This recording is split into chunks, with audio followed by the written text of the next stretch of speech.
السلام علیکم ویورز، امید کرتی ہوں آپ سب خیر و عافیت سے ہوں گے۔ ویورز، آج کی ویڈیو سٹارٹ کرنے سے پہلے میرے چینل کو سبسکرائب کر دیں اور ویڈیو کو لائک کریں اور بیل آئیکن بھی پریس کریں تاکہ میری ہر نئی ویڈیو کا نوٹیفیکیشن آپ کو ٹائم سے ملتا رہے۔ آج کی سٹوری ہم سٹارٹ کرنے لگے ہیں تو یہ آمینہ کی سٹوری ہے جو بتاتی ہے کہ میں بنگلہ دیش سے بلونگ کرتی ہوں۔ کہتی ہے کہ یہ واقعہ میرے ساتھ تب پیش آیا جب ہم لوگ اپنے ایک نئے گھر میں شفٹ ہوئے تھے۔ ہم لوگ اس کے 3rd فلور میں رہتے تھے اور ہم سے نیچے والے فلور میں ایک بزرگ رہتے تھے جن کی کچھ عرصہ پہلے ڈیتھ ہو گئی تھی، اور وہ اپارٹمنٹ اب بالکل خالی تھا۔ وہاں پر بلیاں وغیرہ اکثر آتی، رات میں جب ان بلیوں کے میاؤ میاؤ کرنے کی آواز آتی تو میں ان بلیوں کو تھوڑا سا کھانا ڈال دیا کرتی تھی۔ میں اوپر سے ہی کھانا نیچے پھینک دیا کرتی تھی، اکثر گوشت وغیرہ بنا ہوتا تو میں وہ پھینک دیا کرتی۔ ایک دن ایسا ہوا کہ ماما اور بھائی نانوں کے گھر کسی فنکشن پہ گئے تھے۔ چونکہ وہ تھوڑا دور تھا تو میں نے کہا کہ میں نہیں جاؤں گی، میں گھر پہ رکوں گی، آپ لوگ جاؤ۔ لیکن ہوا کچھ یوں کہ ان کے جانے کی دیر تھی، میں نے گھر کا کام کیا، میں سو گئی۔ مجھے ایسے لگا کہ جیسے کوئی مجھے پکار رہا ہو۔ میں اٹھی، ادھر ادھر دیکھا، کوئی بھی نہیں تھا۔ ساتھ والے کمرے سے ماما کی باتیں کرنے کی آواز سنائی دی۔ میں نے ماما کو آواز دے کے پوچھا کہ ماما آپ کب آئیں؟ انہوں نے مجھے کہا کہ بیٹا تھوڑی دیر پہلے ہی آئی ہوں، تمہارے ماموں چھوڑ کے گئے ہیں۔ میں نیند میں تھی، میں دوبارہ سو گئی، لیکن تھوڑی دیر کے بعد مجھے ماما کی چیخنے کی دوبارہ آواز سنائی دی۔ میں بھاگ کے ابھی اس کمرے کی طرف جا ہی رہی تھی کہ میں نے دیکھا ماما میری طرف ہی آ رہی ہیں۔ ماما نے مجھے زور سے تھپڑ مارا اور اس کے بعد میرے بال کھینچے، میرا گلا دبانے لگیں۔ اس کے بعد کا مجھے کچھ یاد نہیں، لیکن جب مجھے ہوش آیا تو ماما میرے پاس بیٹھی تھی۔ انہوں نے مجھے کہا کہ میں نے تمہیں کال کی لیکن تم فون ریسیو نہیں کر رہی تھی۔ بار بار کال کرنے پر بھی جب تم نے فون ریسیو نہیں کیا تو میں نے 1st فلور والے انکل کو کال کی۔ انہوں نے آ کر بھی جب دروازہ نوک کیا تو انہوں نے بتایا کہ تم دروازہ نہیں کھول رہی ہو اور اندر سے کوئی آواز نہیں آ رہی۔ تو ماما نے کہا کہ واپس ہی چلتے ہیں۔ ماما نے وہ سارا فنکشن چھوڑ دیا اور ماما وہیں سے واپس آ گئی۔ ماما کہتی ہیں کہ ہمیں گھر آ کر گیٹ کو توڑنا پڑا، اور ماما نے ہی مجھے بتایا کہ میں پچھلے 2 دن سے مسلسل بے ہوش تھی۔ جب وہ گھر آئی ہیں تو میں انہیں گیلری میں بے ہوش پڑی ہوئی ملی اور میرے ہاتھوں پیروں پر عجیب قسم کے نشان تھے جیسے کسی نے مجھے گھسیٹا ہو، اور میری گردن پر بھی نشان تھے۔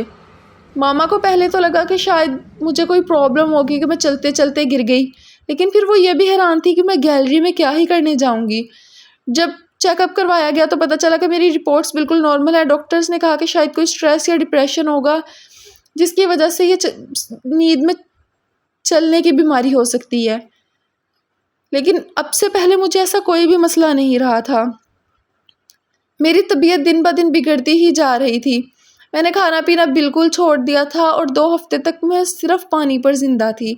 مجھے ہر چیز کو دیکھ کر الجھن ہوتی، میرا کسی سے بات کرنے کو دل نہیں کرتا، میں صرف ماما سے بات کرتی۔ میں دن بدن کمزور ہوتی جا رہی تھی اور گھر میں بھی پریشانیاں آنا شروع ہو گئی تھی۔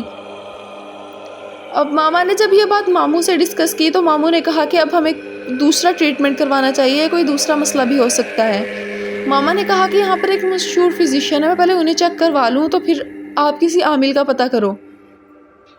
ایسا ہی ہوا، جب ان فزیشین سے چیک اپ کروایا تو انہوں نے بھی یہی کہا کہ سب نارمل ہے۔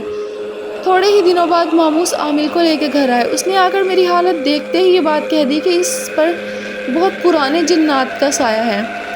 تھوڑی دیر انہوں نے اپنا حساب لگایا اور اس کے بعد انہوں نے کہا کہ میں نے ان جنات کے گھر میں گندگی کی ہے جس کی وجہ سے وہ مجھ پر شدید ناراض ہیں۔ شاید وہ مجھ پر اس لیے ناراض تھے کہ میں ان بلیوں کو وہاں پر روز کھانا ڈال دیا کرتی تھی اور ان بلیوں نے اس جگہ کو بہت زیادہ گندا کر دیا تھا۔ اب انہوں نے ماما کو اس چیز کا علاج بتایا اور کہا کہ نیچے والے اپارٹمنٹ کی صفائی کروائیں اور اس کے علاوہ وہاں پر آپ کچھ آیات پڑھیں۔ انہوں نے مجھے سورۃ یاسین بھی یاد کروائی جو میں نے تقریباً 1 ماہ میں پوری یاد کر لی۔ اس کے علاوہ مجھے سورۃ جن کی، سورۃ بقرہ کی آخری 2 آیات اور سورۃ یونس کی 1 آیت بھی انہوں نے مجھے یاد کروائی۔ انہوں نے کہا کہ تم یہ ساری آیتیں روز پڑھا کرو گی۔ الحمدللہ اب ساری چیزیں بہتر ہو گئی ہیں، لیکن اب بھی جب میں وہ دن یاد کرتی ہوں تو میری روح کانپنے لگتی ہے کہ کیسے وہ چیزیں مجھے پریشان کیا کرتی تھی، میرے جسم پہ اسکریچز آیا کرتے تھے، وہ مجھے ڈرایا کرتی تھی۔ لیکن خیر اب 2 سال گزر گئے، ہم ابھی بھی اس گھر میں رہتے ہیں، لیکن اب وہاں پر ایسا کوئی بھی مسئلہ نہیں ہے، چیزیں پہلے کی طرح ہی نارمل ہے۔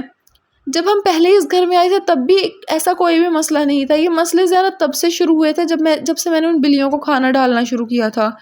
شاید جنات کو یہ چیز پسند نہیں آئی تھی، لیکن مجھے اس چیز کا بالکل بھی اندازہ نہیں تھا کہ نیچے والے اپارٹمنٹ میں کوئی ایسا مسئلہ ہو سکتا ہے۔ مجھے یہ تو پتا تھا کہ جنات ہوتے ہیں اور یہ ایگزسٹ کرتے ہیں، لیکن یہ اندازہ نہیں تھا کہ میرے ساتھ بھی کبھی کوئی ایسا واقعہ پیش آ سکتا ہے۔